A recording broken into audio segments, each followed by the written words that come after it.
My husband held me captive for 20 years, threw boiling water upon me for underseasoned food, and maintained a hidden family just 40 minutes off, draining our entire $170,000 savings, so I vanished completely without a sound. Just 11 months have passed since then. My daughter mentions he still sits outside her apartment block each night, clutching my wedding photo inside his car. What if the person you loved most, the one who promised to protect you, was actually the one you needed protecting from? For over 2 decades, I lived in a gilded cage, believing my husband's control was just his love language. But then, my own daughter shattered that illusion, forcing me to confront a terrifying truth and ask myself, what the hell have I been doing with my life? My husband and I had been married for more than 20 years, with 2 amazing kids. From the very beginning, he was incredibly possessive. He never wanted me going out with friends, not even during the day. I actually have a master's degree. I could have earned as much as him. But right after we got married, he insisted I quit, saying I needed to be home for the children. I just accepted it. I was so naive then. I remember one time, our new neighbor, a kind man, brought over some sweets as a welcome gift. We chatted for a few minutes on the porch, nothing more. Later, my husband saw me. He exploded. He told me I shouldn't open the door if it was a man, that doing so meant I was disloyal. I truly thought, at the time, that this was just his intense way of showing love. I was so wrong. Thank God my daughter saw through it all. She's just graduated college, doing brilliantly, even bought her own apartment. I'm so proud of her. Last month, I called to congratulate her on her first month there. Her voice, though, it was so somber. "Mom," she said, "can we talk in person?" I told her, of course, just come over. But she insisted I had to be the one to come to her. The way she said it, it made me so nervous. Like something was terribly wrong. But I couldn't drive, I didn't have a car. I felt that familiar surge of helplessness. "Don't worry," she said, "just get ready in 20 minutes. I'm picking you up." The conversation was so unsettling, I was ready in 5. I wanted to tell my husband, but my daughter stopped me cold. "No," she said. "Don't tell him yet." She didn't say a word during the drive, the silence heavy between us. The moment we stepped into her apartment, she just hugged me, tighter than she ever had before. I gently patted her back, thinking, oh, my little girl must have some boyfriend trouble. I almost smiled, feeling that mom pride. But then she pulled back, her eyes full of a fierce determination I'd never seen. "Mom," she whispered, her voice cracking, "I can finally help you get away from him." It was like a bucket of ice water. "What do you mean?" I choked out. She explained, her voice gaining strength, "I waited until I had my own place, so you'd have somewhere to go. So you wouldn't feel hopeless." She looked me dead in the eye. "Mom, listen to me very carefully. When I was a kid, I thought Dad's behavior was normal too. But going out into the real world, seeing how other families functioned. Mom, he is toxic. He is controlling." Then she brought it all back. "Remember when we were watching TV, you, me, and brother? And Dad burst in screaming? You'd forgotten to put enough salt in his food, and just for that, he poured hot water all over you. Then he made you cook everything again." My stomach clenched. Incidents like that weren't rare. And I knew it. But to hear her say it. "Mom," she continued, tears now streaming down her face, "that is not normal. You've wasted enough years rotting in that place, with no friends, no life. But now your children are independent. You don't need to worry. Just think about yourself. Divorce him." She was sobbing now. "My door will always be open to you. I will always be there to support you." Her words, they sliced through years of denial. I remembered how he'd slowly, systematically, cut me off from everyone. My friends drifted apart, gone for years. The times I just wanted to leave the house, just for a walk, but didn't. Out of fear. Fear of his temper. Fear of what he'd say. I'd avoid other men like the plague, even in the grocery store, just to avoid his accusations. There was a period we were struggling financially. I wanted to use my dusty degree, work again. He refused, outright. In front of him, I was always quiet, always submissive. I never raised my voice, even when he'd come home drunk as hell, shouting slurs in the middle of the night, waking the kids. I hated that life. I truly hated it. Eventually, I started crying too, remembering all those moments. Then I cried even harder, realizing my daughter had seen it all. She'd carried that burden. She'd worked so hard, built her own independence, so she could be my supporting rock. So she could free me. After hours of crying, holding each other, bonding, we even managed a laugh. A shaky, tear-stained laugh. I decided it was time. I called my husband. He should be home now. I was finally going to ask for a divorce. But, of course, the first thing out of his mouth was yelling. "Where the freak are you?" he demanded. This time, though, something was different. "Lower your voice," I heard myself say, my voice steady, and listen to what I have to say. I didn't go into every painful detail. I just said enough to make my demand for a divorce sound reasonable. For a few seconds, he was silent. Then, in the loudest voice I'd ever heard, he demanded my location. He claimed someone was spitting venom in my ears, and he was going to end them. I flinched, my body tensing up. For a moment, a cold wave of doubt washed over me. Was this all a mistake? Then I looked at my daughter. Her face was calm, resolute. So confident, I swear she looked like she could take on her dad right then. My heart swelled with a courage I hadn't felt in years. "I'm not telling you where I am," I said into the phone, "and I'm not coming back to that house. I'm divorcing you. That's final." He just cut the call. I sighed, telling my daughter what he said. We started discussing next steps, lawyers.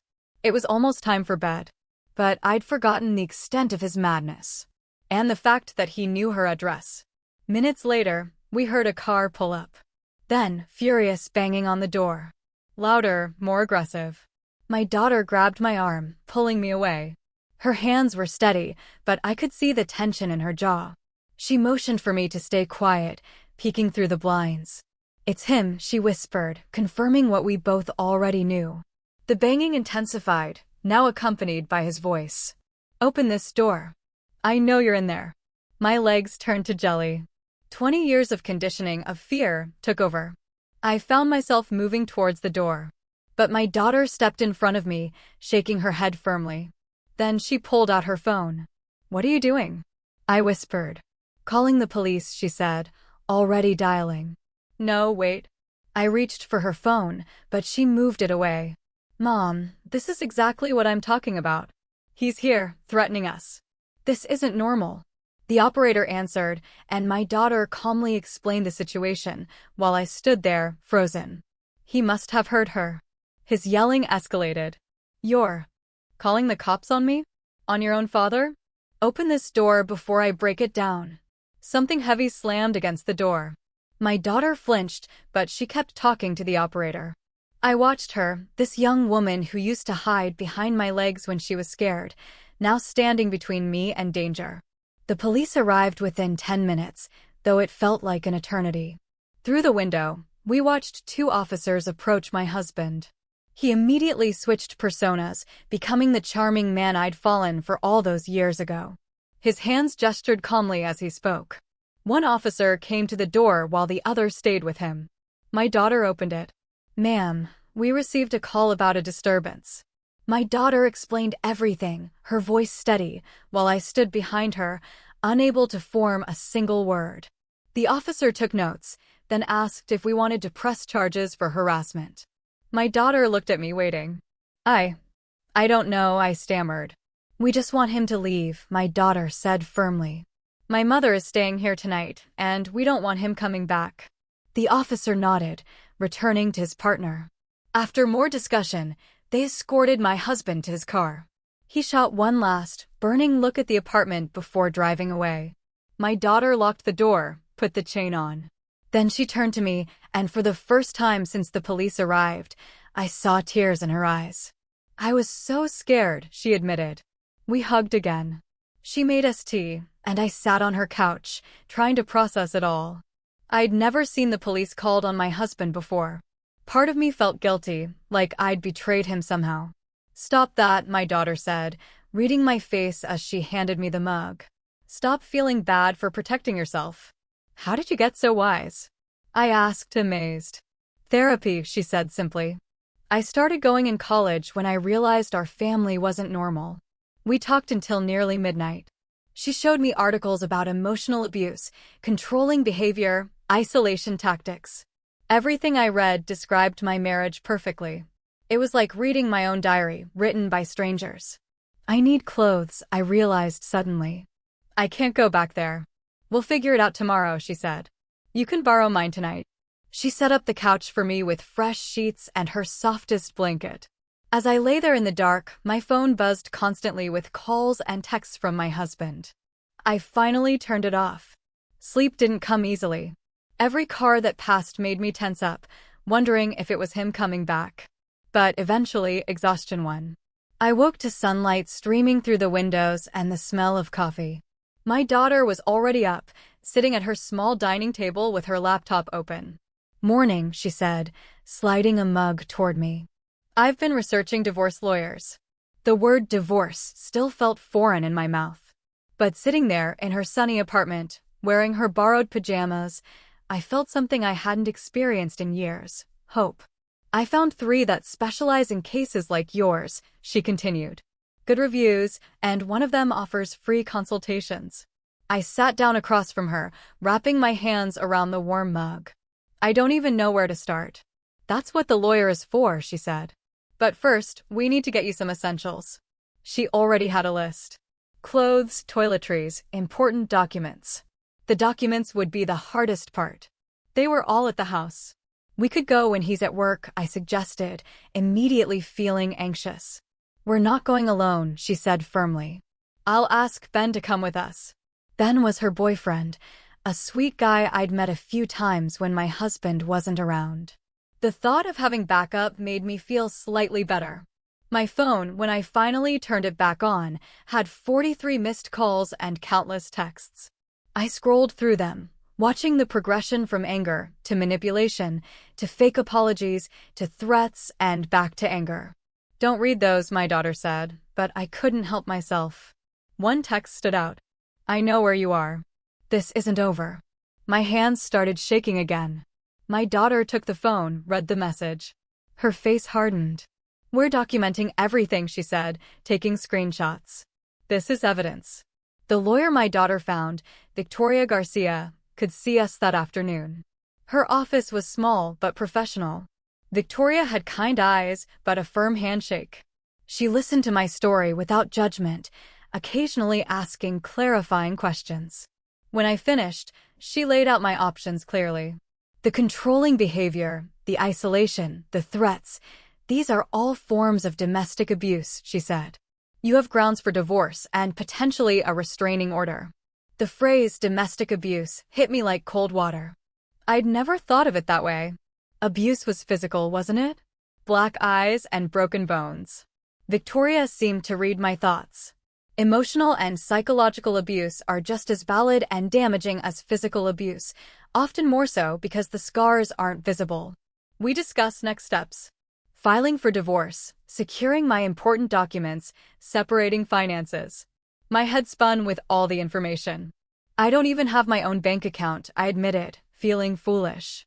That's more common than you think in these situations, Victoria assured me. We'll help you set one up. As we left her office, my daughter squeezed my hand. You did great, Mom. But I didn't feel great. I felt overwhelmed, scared, and guilty all at once. 20 years of my life, and it was ending with lawyers and police and restraining orders. That evening, Ben came over for dinner. He was a big guy, gentle, but protective. He assured me he'd go with us to get my things the next day. No one should have to go through this, he said simply. My daughter had told him everything with my permission. It felt strange having people know the truth about my marriage. I'd hidden it for so long, made excuses, pretended everything was fine. We made a plan for the next morning. Ben would drive, my daughter would help me pack, and we'd be in and out as quickly as possible. Just essentials for now. But that night, my husband called my daughter's phone. She put it on speaker. What do you want, Dad? Put your mother on. I know she's there. She doesn't want to talk to you.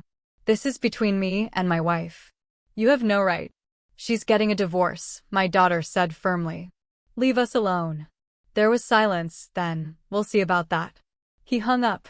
We looked at each other, and I saw my own fear reflected in my daughter's eyes. "Maybe we should stay somewhere else tonight," Ben suggested. But my daughter shook her head. "No, we're not running. We have every right to be here." Still, Ben stayed on the couch that night, just in case. I barely slept, jumping at every sound. When morning finally came, I was exhausted but determined. The drive to my house felt surreal. 20 years I'd lived there, and now I was sneaking in like a thief to get my own belongings. My husband's car wasn't in the driveway. Ben waited outside while my daughter and I went in. The house felt different, like I was seeing it for the first time. All the photos on the walls showed smiling faces, but now I could see the tension behind my smile in everyone. We worked quickly. I grabbed clothes, medications, my jewelry box with my mother's ring. My daughter found my birth certificate and social security card in my husband's filing cabinet. "Why does he have these?" she muttered, adding them to the bag. I didn't have an answer. I'd never questioned it before. We were almost done when we heard a car pull up. My heart stopped. Through the window, I saw my husband getting out of his car. "Go out the back," my daughter whispered urgently. But it was too late.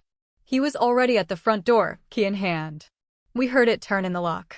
The front door swung open with such force it hit the wall. My husband stood there, his face contorted with rage, eyes scanning the room until they locked onto us.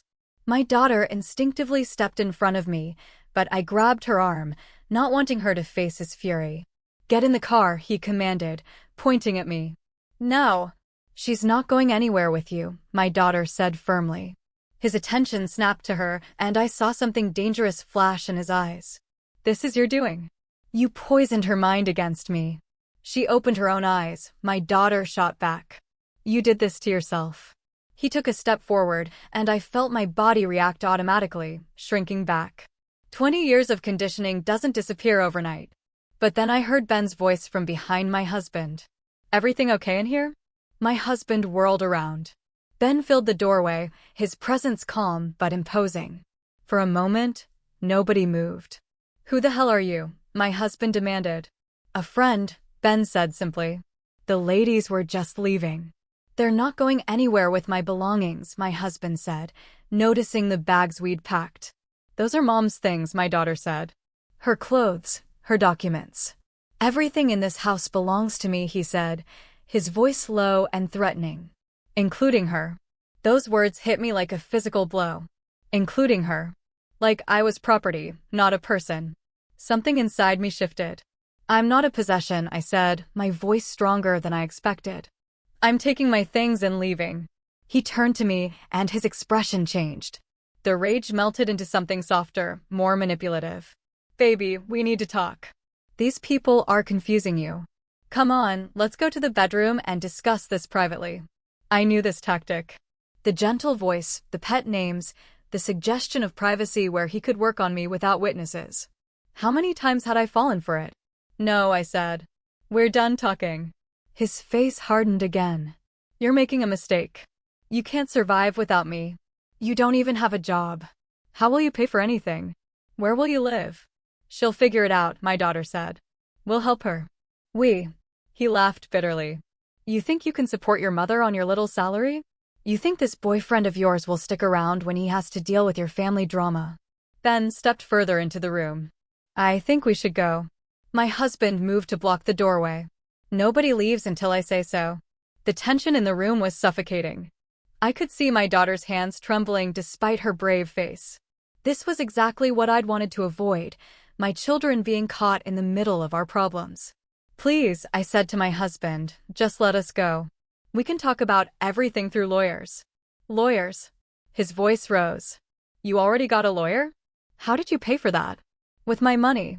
"It doesn't matter," I said, trying to keep my voice steady. "Please move aside." He didn't budge. Ben pulled out his phone. "I'm calling the police."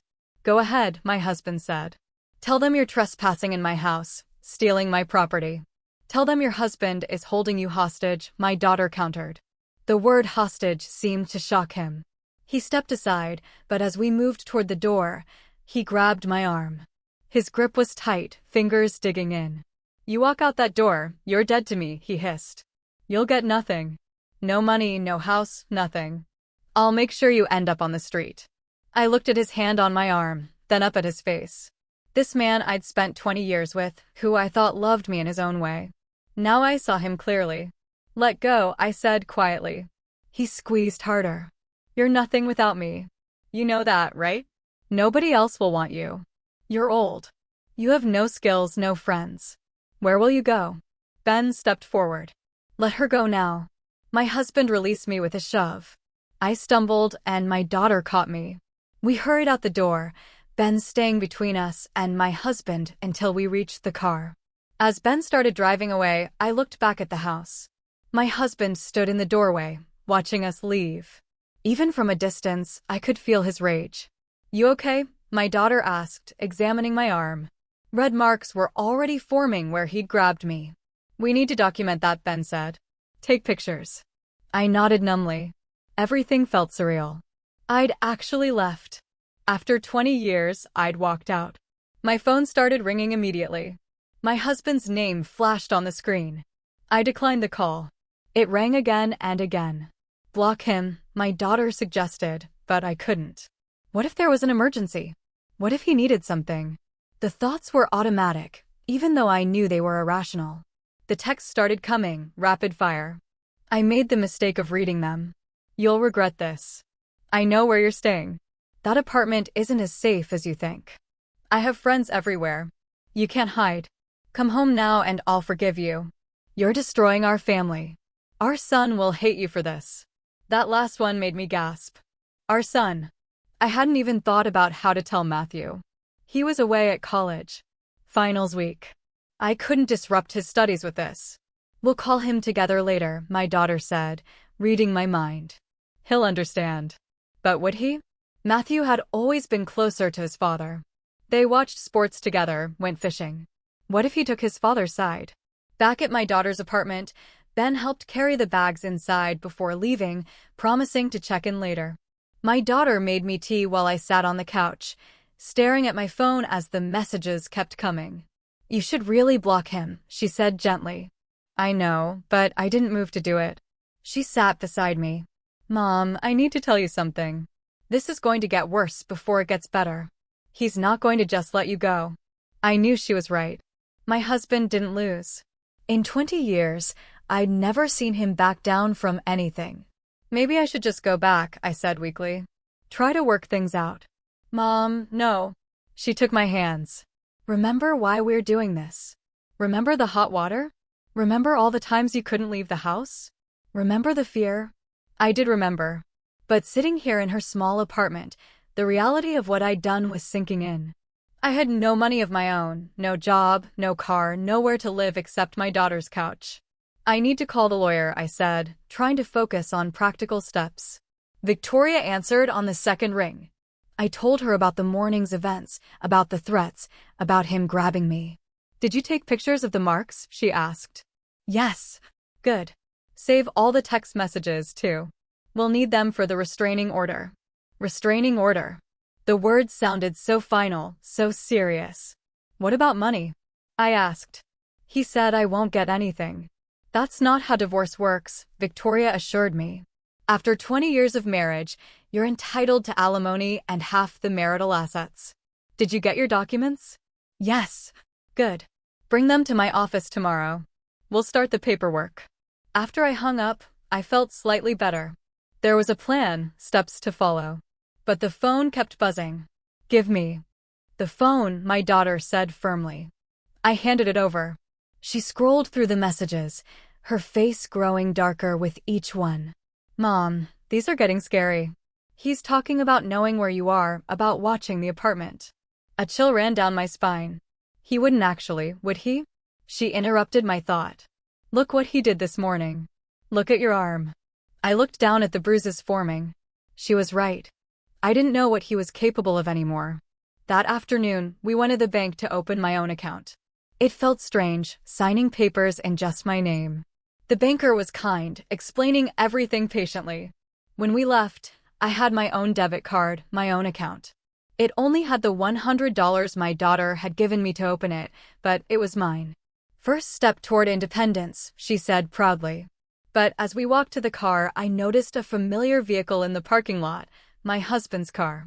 He was sitting inside, watching us. Don't look, my daughter said, guiding me quickly to her car. Just keep walking. We got in and locked the doors. He didn't move, just sat there watching. My daughter started the car and pulled out carefully. He's following us, she said, checking the rearview mirror. My heart pounded. What do we do? We're not going home, she decided, taking a sudden turn. Let's see if he really follows. He did. Through every turn, every street, his car stayed behind us. My daughter's knuckles were white on the steering wheel. Call Ben, she said. I fumbled with her phone, finally managing to dial. Ben answered immediately. He's following us, I said without preamble. We left the bank and he's been behind us for 10 minutes. Where are you? Ben asked. I could hear him moving, keys jingling. My daughter gave him our location. We're heading toward the police station, she said. Good idea. I'll meet you there. The drive to the police station felt endless. My husband stayed right behind us, not even trying to hide it. When we pulled into the station parking lot, he drove past without stopping. We sat in the car for a moment, both shaking. We need to file a report, my daughter said. Inside the station, we explained the situation to an officer. He took notes, looked at the pictures of my bruises, read through some of the text messages. Has he physically hurt you before? The officer asked. I thought about the hot water, the shoves, the grabbed arms over the years. But somehow, saying it out loud to a police officer felt different. Yes, I said quietly, but I never reported it. He nodded like he'd heard this before. We can help you file for an emergency protective order. It's temporary, but it would require him to stay away from you and your daughter. More paperwork, more decisions. By the time we finished, Ben had arrived. He followed us back to the apartment, checking to make sure my husband wasn't waiting. The apartment felt less safe now. Every noise made me jump. When a car door slammed outside, I rushed to the window. My daughter ordered pizza for dinner, but I couldn't eat. My stomach was in knots. Maybe I should find somewhere else to stay, I said. I'm putting you in danger. Absolutely not, she said firmly. We're in this together. That night, she gave me her bed and took the couch despite my protests. I lay awake listening to every sound, wondering if he was out there watching. The restraining order paperwork sat on the nightstand, waiting to be served to him. Would that make things better or worse?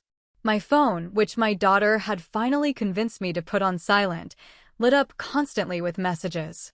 I turned it face down, but I knew they were there. 20 years of marriage reduced to angry texts and threats. The next morning came too soon. We had an appointment with Victoria to start the divorce paperwork. My daughter took the day off work to go with me. You don't have to do this, I told her. I can go alone. Nice try, she said. We're a team now. At the lawyer's office, the reality hit hard. Form after form, detailing every aspect of our marriage. Assets I didn't even know we had. Debts I wasn't aware of. Victoria explained each document patiently. He's been hiding money, she said, looking at some bank statements my daughter had managed to print. These transfers to an account in just his name? That's marital property. He's trying to conceal. I stared at the numbers. Thousands of dollars moved without my knowledge. Meanwhile, he told me he couldn't afford for me to have a car. He'd been squirreling away money. This is good for your case, Victoria said. Financial abuse is abuse. There was that word again. Abuse. I was an abuse victim. The label felt heavy and wrong, even though I knew it was true. We spent 3 hours in that office. By the end, my head was spinning with legal terms and procedures. Victoria assured me she'd handle most of it, but there were decisions I had to make. Did I want to fight for the house? Did I want to push for maximum alimony? I just want to be free, I said honestly. We'll get you there, she promised. But don't sell yourself short. You're entitled to half of everything after 20 years. On the way home, we stopped at a phone store. My daughter insisted on getting me my own phone plan. He can't track this one, she explained. A fresh start. Another first. My own phone, my own number. I felt like a teenager getting their first cell phone, except I was a middle-aged woman starting over. As the salesperson set up the phone, my daughter's phone rang.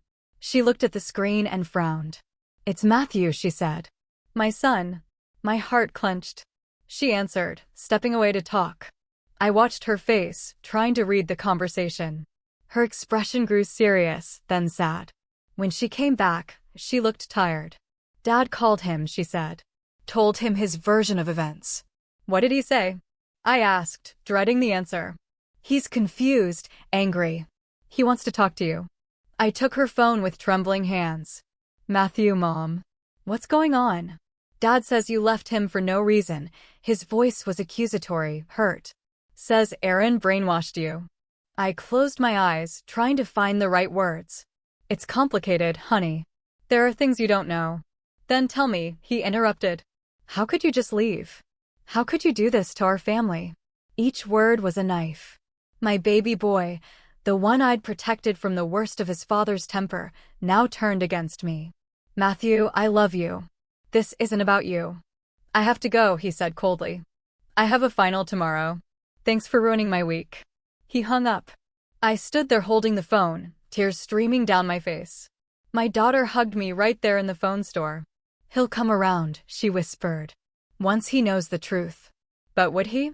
Or had I lost my son in the process of saving myself? We went back to the apartment to find a notice on the door.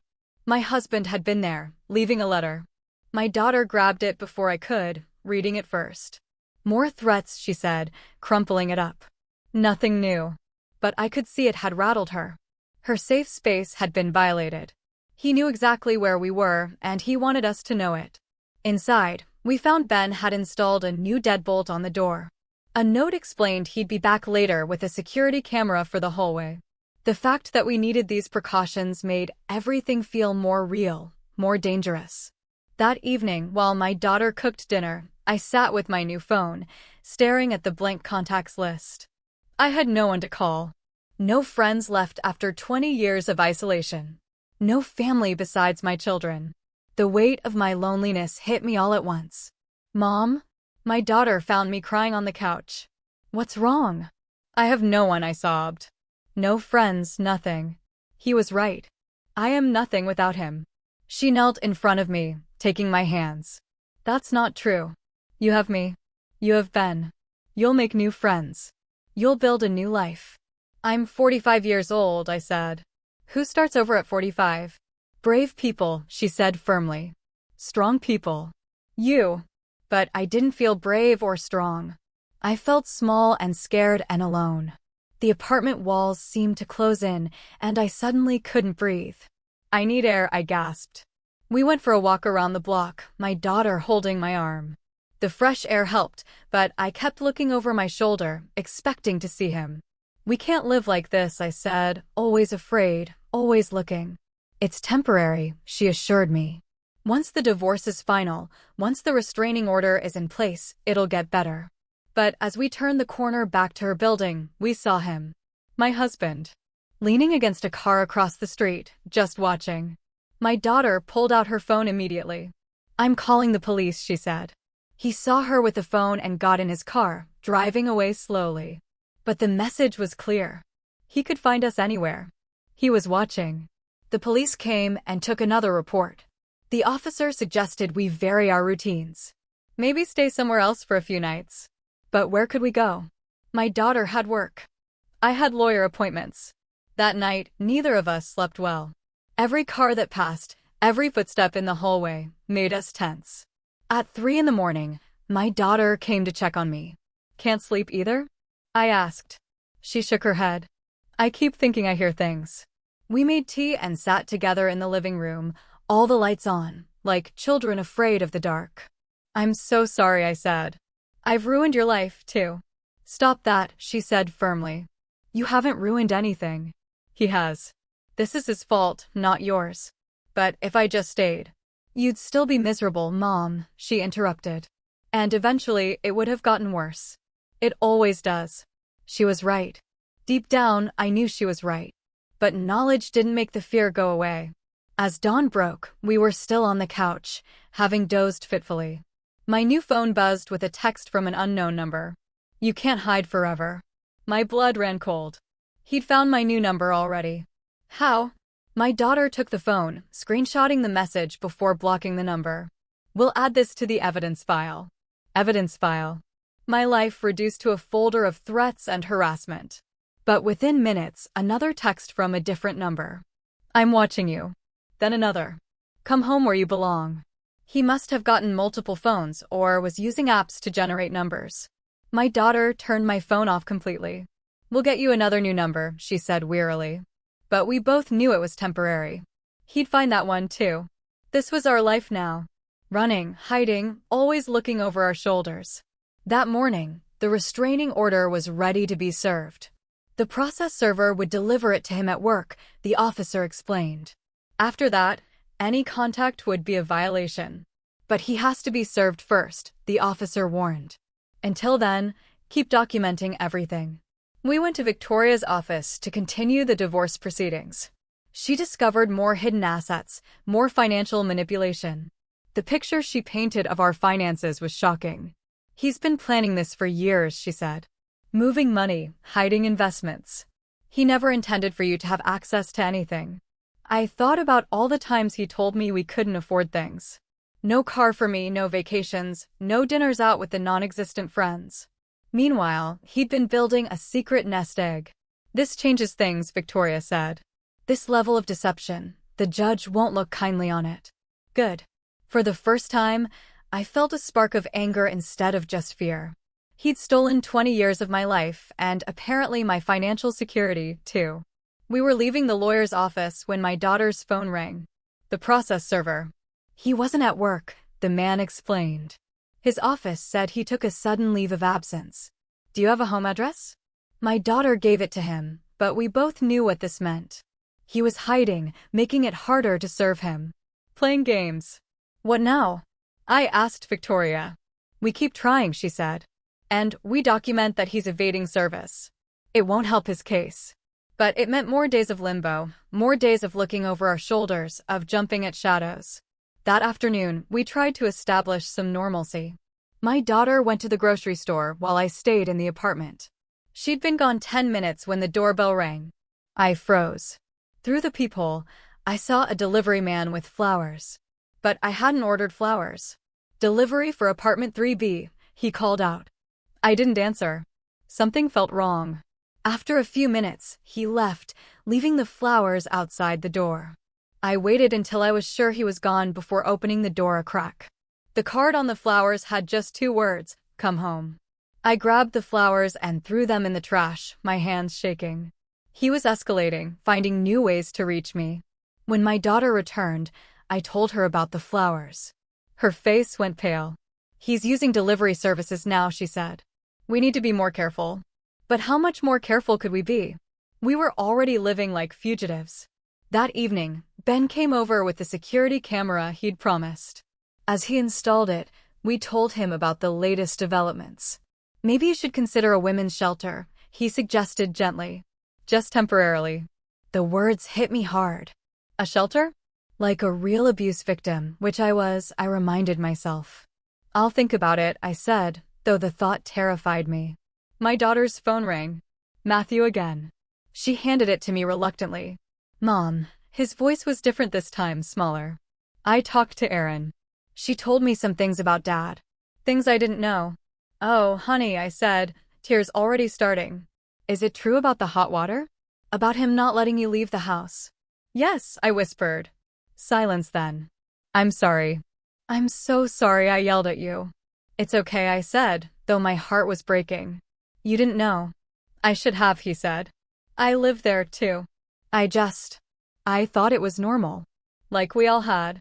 Dad keeps calling me, he continued, wanting me to convince you to come back. I didn't know what to say. You don't have to say anything, I told him. This is between your father and me. But it's not, he said. It affects all of us. Erin says you're getting divorced. Yes. Another silence. Good, he finally said. You deserve better, Mom. Those words meant everything. My son didn't hate me. He understood. We talked for a while longer. He promised to come visit after finals, to help however he could. When we hung up, I felt lighter somehow. Both my children were on my side. But that relief was short-lived. As night fell, the fear crept back in. Every noise, every shadow could be him. My daughter tried to distract me with a movie, but I couldn't focus. Around 10 o'clock, Ben's security camera app alerted us to movement in the hallway. We huddled around my daughter's phone, watching the feed. A figure stood at our door. Not knocking, just standing there. The image was grainy, but we knew who it was. "He's just standing there," my daughter whispered. For 5 minutes, he stood perfectly still. Then he placed something on the doormat and left. We waited another 10 minutes before my daughter carefully opened the door. An envelope. Inside, photos of me from the past few days. Coming out of the lawyer's office at the bank, walking with my daughter. Each one taken from a distance, but the message was clear. He was always watching. "That's it," my daughter said. "We're calling the police again." But what could they do? He hadn't technically threatened us. Just left photos. The officer who came seemed sympathetic, but explained the limitations. "Until he's served with the restraining order, there's not much we can do unless he makes a direct threat or tries to hurt you," she said. So, we were stuck waiting for a piece of paper to be delivered while he circled like a predator. That night, we pushed the couch against the door. It was probably useless, but it made us feel slightly safer. I lay in bed, staring at the ceiling, wondering how my life had come to this. 20 years ago, I'd been a young woman with a master's degree and dreams. Now I was middle-aged, unemployed, sleeping on my daughter's couch with furniture barricading the door. The contrast was devastating. But then I thought about the alternative. Still in that house, still walking on eggshells, still flinching every time he raised his voice, still being nothing more than property. This fear was temporary. That life, I told myself, would have been forever. Morning brought new challenges. My daughter had to go to work, but neither of us wanted me to be alone in the apartment. In the end, I went with her, spending the day in a coffee shop near her office with my laptop, looking for jobs. 20 years out of the workforce made my resume look pathetic. But I had to start somewhere. I updated my LinkedIn profile, reached out to old college contacts I'd found online. Most didn't respond. The few who did seemed shocked to hear from me after so long. One message stood out. "An old friend from grad school, Sarah. Oh my God, is this really you? I've wondered what happened to you for years." We exchanged a few messages. She was a department head now at a local company. When I hinted at my situation, she immediately offered to meet for coffee. "I might have some opportunities," she wrote. "Let's talk." A spark of hope. Maybe I could rebuild after all. That afternoon, the process server finally succeeded. He'd caught my husband at a gas station. The restraining order was officially served. "Now any contact is a violation," Victoria explained over the phone. "If he texts, calls, comes near you, call the police immediately." But would a piece of paper really stop him? We were about to find out. The restraining order changed nothing. Within an hour, my phone rang from yet another unknown number. I didn't answer, but the voicemail he left was crystal clear. "A piece of paper won't keep me from what's mine." My daughter immediately called the police to report the violation. The officer who took our report seemed frustrated by the system's limitations. She explained that unless they caught him in the act or had more concrete evidence of immediate danger, arrests were difficult. They'd add it to the file. That evening, Sarah met me at the coffee shop. Seeing her after 20 years felt surreal. She'd aged gracefully, carried herself with the confidence I'd lost somewhere along the way. When I explained my situation, her expression shifted from shock to determination. "I have an entry-level position opening next week," she said. "It's below your qualifications, but it's a start. Can you interview Thursday?" Thursday was 3 days away. 3 more days of hiding, of looking over my shoulder. But it was also hope. A real job. Income of my own. My daughter was thrilled when I told her. We spent that night updating my resume, practicing interview questions. For brief moments, I forgot about the constant fear. Then, a car backfired outside, and we both jumped. The next morning, my daughter had to attend an important meeting she couldn't reschedule. Ben offered to stay with me, but I insisted I'd be fine. I needed to prove I could handle being alone, even if just for a few hours. 20 minutes after she left, the building's fire alarm went off. I grabbed my purse and joined the other residents filing outside. The morning air was crisp, and I stood with the small crowd, waiting for the all clear. That's when I saw him. My husband. Standing across the street, watching. Our eyes met, and he smiled. The fire alarm hadn't been a coincidence. I backed toward the building entrance, but a firefighter stopped me. "Can't go back in yet, ma'am." My husband started walking toward me. Other residents milled around, oblivious to my panic. I pulled out my phone, hands shaking as I dialed 911. "He's here," I told the operator. "There's a restraining order." He pulled the fire alarm to get me outside. She kept me on the line while dispatching officers. My husband stopped about 20 feet away, hands in his pockets, that same smile on his face. He didn't speak, didn't need to. His presence said everything. The police arrived before the firefighters finished their inspection. I pointed out my husband, explained about the restraining order. One officer approached him while another took my statement. "He hasn't come within the restricted distance," the officer explained apologetically. "And we can't prove he pulled the alarm." I watched them talk to my husband. He gestured calmly, played the concerned ex-husband, just checking on me. The officers looked between us, clearly unsure who to believe. Eventually, they told him to leave, warning him about the restraining order. He walked away slowly, making sure I saw him get into his car. But I knew he'd just circle the block, wait for the police to leave. When we were finally allowed back inside, I ran to the apartment and double-locked the door. My daughter called, having seen my missed calls. "I'm coming home," she said immediately. "No, finish your meeting." "I'm okay." But my voice shook. Ben arrived 15 minutes later. He didn't say anything, just sat on the couch with his laptop, working remotely. His presence helped, but I couldn't shake the feeling that my husband was still out there, waiting. That afternoon, Victoria called with updates. The divorce papers had been filed. My husband would be served within the week. She'd also filed for temporary spousal support, given the hidden assets she discovered. "He won't like that," I said. "No," she agreed. "Which is why I want you to be extra careful. Men like him escalate when they feel they're losing control." As if I needed the warning. That evening, food delivery drivers kept showing up at the apartment. Pizza, Chinese food, Indian cuisine, none of which we'd ordered. Each time, my daughter had to explain the mistake. By the fourth delivery, we realized what was happening. "He's trying to force us to open the door repeatedly," she said, looking for a pattern, no weakness. We stopped answering altogether. The deliveries continued for another hour before finally stopping. Ben installed a doorbell camera that night, muttering about how we shouldn't need to live in a fortress. Thursday arrived with my interview. My daughter drove me, insisted on waiting in the parking lot.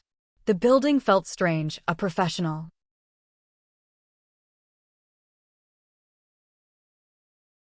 environment I hadn't been in for 2 decades. My hands trembled as I signed in at reception. Sarah met me in the lobby, her smile warm and encouraging. The interview felt surreal. Questions about my skills, my goals, my experience, all while my phone sat silent in my purse, a constant reminder of the chaos waiting outside. "You did great," Sarah said afterward. "I'll fast-track this. You could start Monday if you're ready." Monday. 4 days away. A lifetime in our current situation. But it was also hope.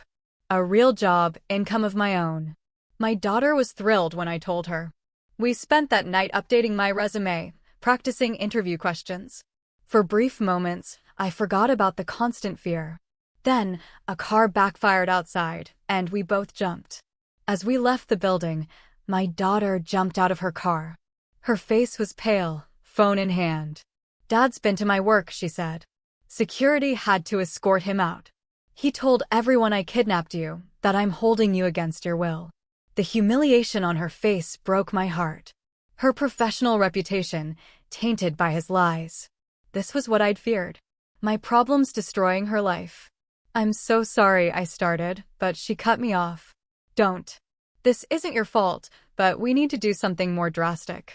That evening, we met with a security consultant Ben had found. He assessed the apartment, made recommendations, Better locks, security film for windows, a safety plan. The costs added up quickly. Money I didn't have. "I'll cover it," my daughter said.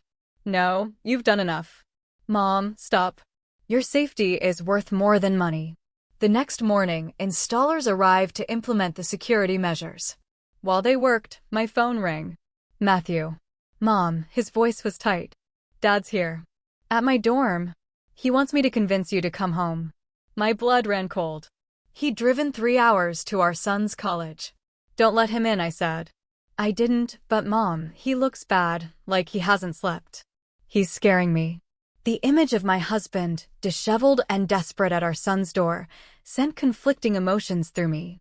Concern, fear, guilt. "Call campus security if you won't leave," I told Matthew. "I'm sorry you're dealing with this."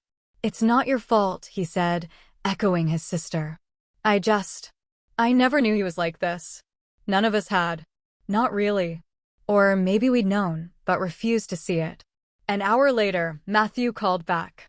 Campus security had removed his father, banned him from the property. My husband had apparently made quite a scene, accusing everyone of conspiring against him. That afternoon, while my daughter was at work and Ben had stepped out for groceries, I sat alone in the newly secured apartment. The irony wasn't lost on me. All these locks and cameras to keep out someone I'd once promised to love forever. My phone buzzed. A text from an unknown number, but this time it wasn't my husband. "This is Detective Martinez. We've arrested your husband for violating the restraining order. He's being held pending a hearing. Please call me." I stared at the message, reading it 3 times before it sank in. Arrested. He'd actually been arrested. The detective explained when I called. They'd been building a case, documenting the violations. The incident at Matthew's college, combined with the previous violations, was enough. "He'll likely be released on bail," she warned. "But there will be conditions. No contact, GPS monitoring. Real consequences if he violates them again." When my daughter got home, I told her the news. She sank onto the couch, relief and worry battling on her face. "It's not over," she said. "No," I agreed. "But it's something." That weekend, I prepared for my new job. My daughter took me shopping for work clothes. In the fitting room, trying on blazers I couldn't really afford, I caught sight of myself in the mirror. Middle-aged, starting over, scared, but determined. "You look professional," my daughter said, peeking in. "Like someone who knows what she's doing." I laughed, because I definitely didn't know what I was doing. But I was doing it anyway. Sunday night, Victoria called with news. My husband had been released on bail, as expected. But he'd also been served with the divorce papers. His lawyer had already contacted her, proposing a settlement. "He wants to keep everything," she said. "The house, the investments, all of it. In exchange, he'll agree to the divorce." The audacity stunned me. 20 years of marriage and he thought I deserved nothing? "Absolutely not," I said. "Good. I've already drafted our counterproposal. You're entitled to half of everything plus alimony. Don't let him bully you into accepting less." Monday morning arrived with a mix of terror and excitement. My first day of work in 20 years. My daughter drove me, promising to pick me up after. "You've got this," she said, squeezing my hand. The office felt foreign but welcoming.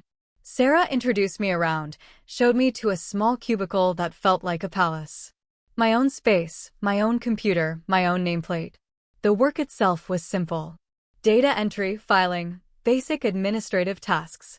But sitting there, earning my own money, making my own decisions, it felt revolutionary. At lunch, I ate alone in the break room, watching my coworkers chat and laugh. Normal people living normal lives. No one knew my story, my situation. Here, I was just the new employee. Not the abused wife. Not the woman starting over. My phone stayed silent all day. No threatening texts, no unknown numbers. The restraining order, the arrest, the GPS monitor. Maybe they were working. My daughter picked me up, eager to hear about my day.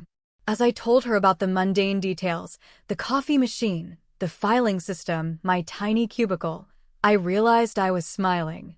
Really smiling. That evening, we celebrated with takeout from my favorite restaurant.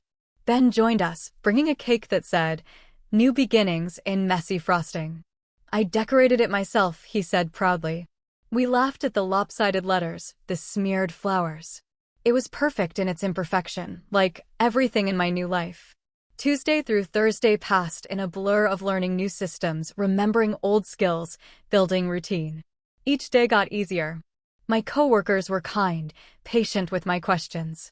Sarah checked in regularly, offering encouragement. Thursday evening, Victoria called with updates. My husband's lawyer had responded to our counterproposal with a slightly better offer, but still nowhere near fair. He's stalling, she said.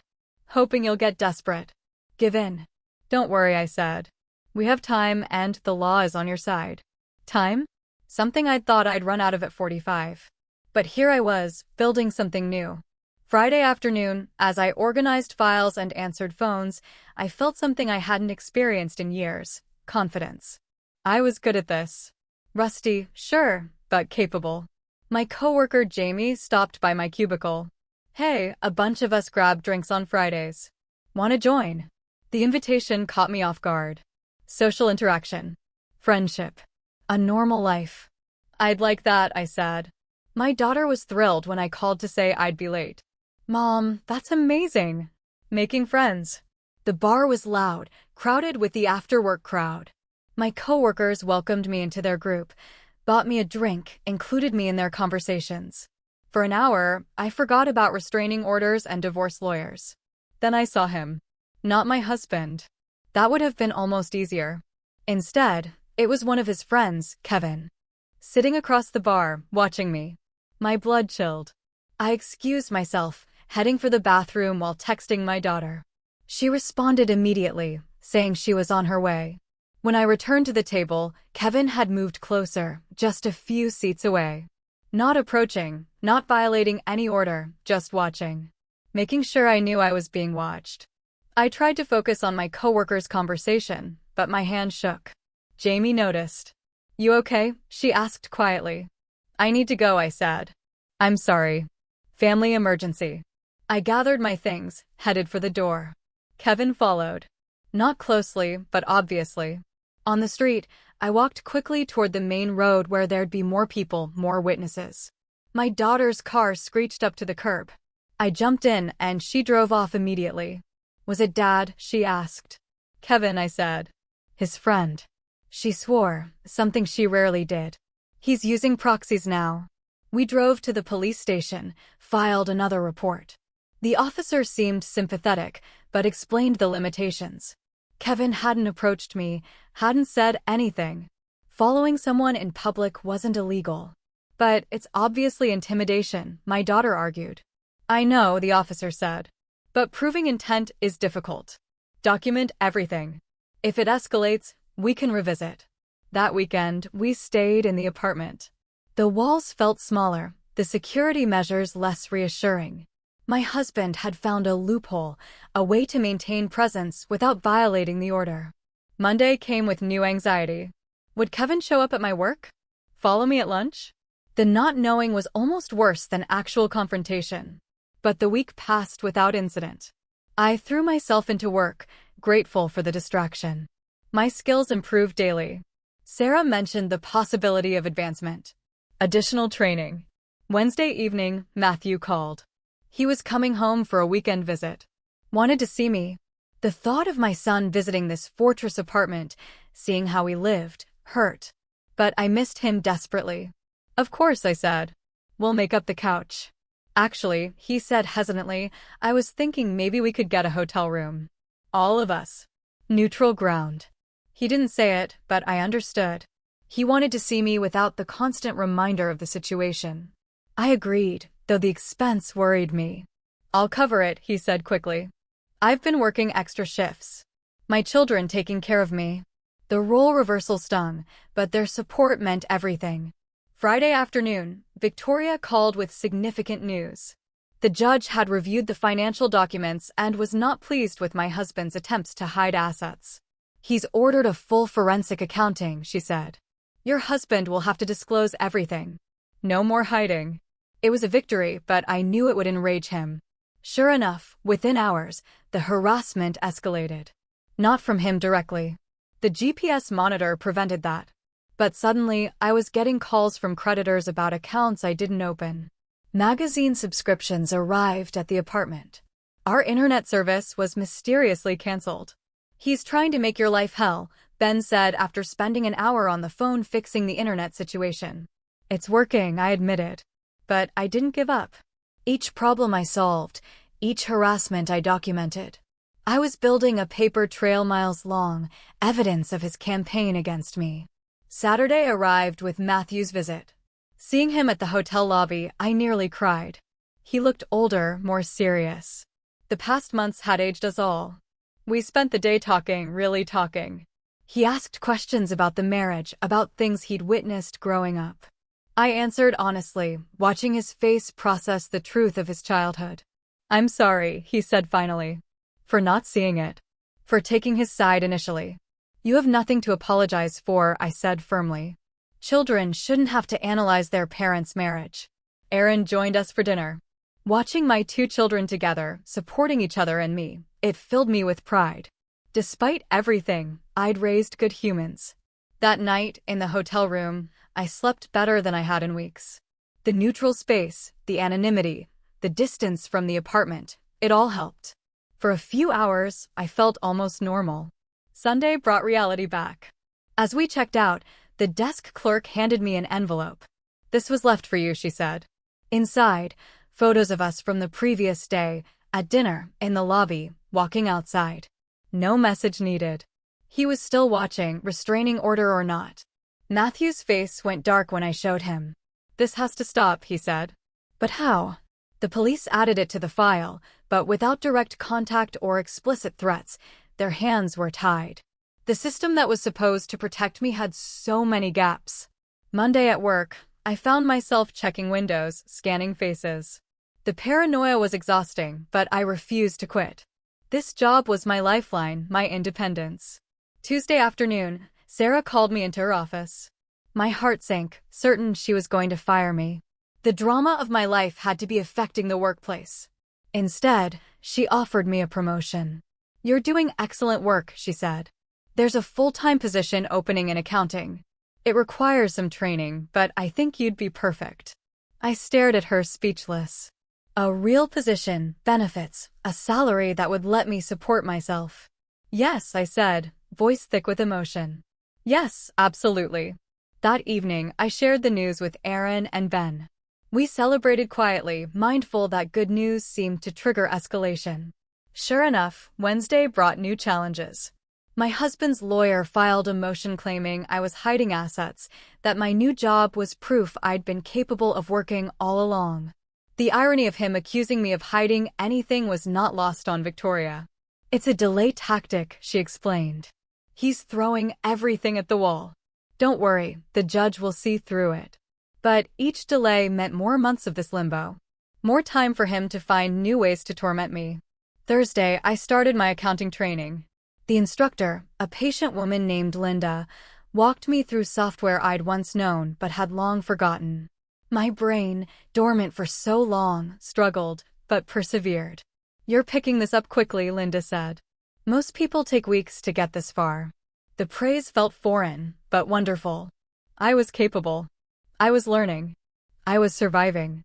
Friday evening, as I practiced the new software at home, my phone rang. The caller ID showed the local hospital. "Is this Mrs. Davidson?" the voice asked.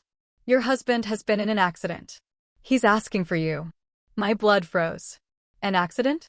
Despite everything, concern flickered through me. 20 years of marriage didn't just evaporate. "What happened?" I asked. "He drove his car into a tree. He's stable, but injured. He keeps asking for you." I looked at Erin, who'd been listening.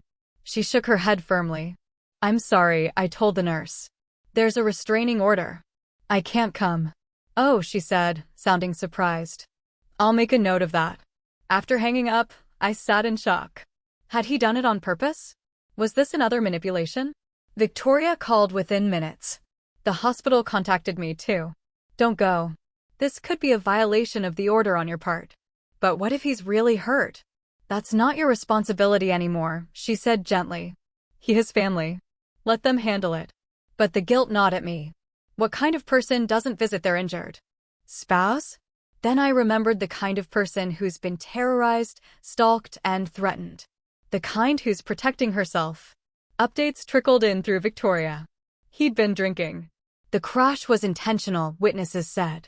He'd been ranting about me before driving into the tree. The GPS monitor showed he'd been circling our neighborhood for hours before the crash. This is escalation, Victoria said. Self-harm to manipulate you. The judge needs to know about this. That weekend, I couldn't focus on anything. Was he okay? Was this my fault? Had I driven him to this? Stop, Aaron said firmly when I voiced these thoughts. His choices are not your responsibility. He did this to himself. Monday came with news that he had been released from the hospital. The restraining order had been modified to include a wider radius, given his escalating behavior. But I felt no safer. If he was willing to hurt himself, what else might he do? I threw myself into work. The only thing that felt stable. The accounting software started making sense. Numbers had rules, logic, predictability, everything my life currently lacked. Wednesday afternoon, Victoria called with unexpected news. His brother reached out. The family wants to intervene. They're trying to get him help. I felt a mix of relief and skepticism. His family had enabled him for years. Dismissed my concerns. Why no? The accident scared them, Victoria explained. They're seeing what you've dealt with. His brother wants to talk to you, with lawyers present. I agreed reluctantly. Maybe family pressure would succeed where legal measures had failed. The meeting was scheduled for Friday. I spent the days anxious, second-guessing my decision. But when I sat across from my brother-in-law, I saw genuine concern in his eyes. We had no idea it was this bad, he said. He hid it well. We're sorry we didn't believe you. They'd arranged an intervention, he explained. Treatment for his obvious mental health issues. If he refused, they'd cut him off financially, emotionally. We want to support your divorce, he added. Make it as smooth as possible. You deserve peace. I cried then. Not from sadness, but from validation. Finally, someone else saw what I'd lived with. Finally, I wasn't alone in this. The intervention happened that weekend. I wasn't there, of course, but his brother called with updates. My husband had raged, denied, blamed me for everything. But eventually, faced with unified family pressure, he'd agreed to treatment. It's a start, his brother said. We'll make sure he stays. That week, something shifted. The constant text stopped. No more delivery harassment, no more stalking by proxy. The silence felt strange, suspicious, but also like breathing room. My training completed, I officially started my new position. The salary wasn't huge, but it was mine. I calculated how long until I could afford my own place. Not long if I was careful. Victoria called with more good news. With my husband in treatment, his lawyer had reached out about a settlement. A real one this time. He's offering a fair split of assets, she said. Alimony for 5 years. The house sale split evenly. It's not everything you deserve, but it's reasonable. I thought about fighting for more. 20 years entitled me to longer alimony. But the thought of this ending, of being free, outweighed the money. Take it, I said. The paperwork would take weeks to finalize, but the end was in sight. That evening, Aaron and I looked at apartments online, small places I could afford on my salary. Nothing fancy, but mine. This one has good light, she said, showing me a listing. Close to your work, too. My own place. The thought terrified and thrilled me equally. The next few weeks blurred together. Work, apartment hunting, legal meetings. My husband stayed in treatment, his family ensuring compliance. The divorce moved forward without his usual obstacles. I found an apartment, a one-bedroom in a secure building with good locks and a doorman. The lease had only my name on it. When I signed, my hand shook with the weight of independence. Moving day arrived with mixed emotions. Aaron helped me pack the few things I'd accumulated. Ben carried boxes, making jokes to lighten the mood. Matthew drove down to help, taking time off from classes. I'm proud of you, Mom, he said, carrying a box of kitchen supplies I'd bought at a thrift store. The apartment was small but bright. I stood in the empty living room, keys in hand, overwhelmed by the journey that had brought me here. From that first conversation with Aaron to this moment. Free. Employed. Independent. That night, I slept alone in my own place for the first time in my life. No husband. No daughter's couch. No fear keeping me awake. Just me in my own bed, in my own apartment. The divorce finalized 2 weeks later. Victoria called with the news, her voice warm with satisfaction. "Congratulations," she said.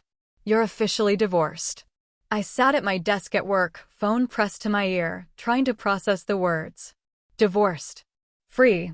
The marriage that had defined and confined me for 20 years. Over. "Thank you," I whispered. "For everything." That evening, Aaron and Matthew took me to dinner to celebrate. We went to a nice restaurant, one I could contribute to paying for with my own money. As we raised our glasses in a toast, I looked at my children, my reasons for surviving, my support through hell. "To new beginnings," Aaron said. "To freedom," Matthew added. "To all of us," I said, my voice steady. "And to hope." 6 months later, I stood in my apartment, preparing for work. My life had settled into a routine. Work I enjoyed. Weekly dinners with my kids. Occasional coffee with Sarah, who'd become a real friend. I'd even joined a book club, slowly building the social life I'd been denied for decades. My ex-husband remained in treatment, his family reported. No contact, no violations, no threats. The restraining order would expire soon, but I felt less afraid. I'd built a life he couldn't touch. As I locked my apartment door and headed to work, I thought about the woman I'd been a year ago. Trapped, isolated, convinced I was nothing without him. That woman felt like a stranger now. My phone buzzed with a text from Aaron. "Dinner tonight? Ben's cooking." "Wouldn't miss it," I replied, smiling. I walked to work, just another professional woman in the morning crowd. Anonymous. Independent. Free. The fear that had defined my days was fading, replaced by something I'd almost forgotten existed. Hope for my future, my possibilities, my life. It wasn't the life I'd planned at 25. But at 46, it was mine. And that was everything. Have you ever felt trapped, slowly losing yourself to someone else's control? Or had a moment where everything just clicked and you realized you deserved more? I'd love to hear your thoughts and experiences in the comments below.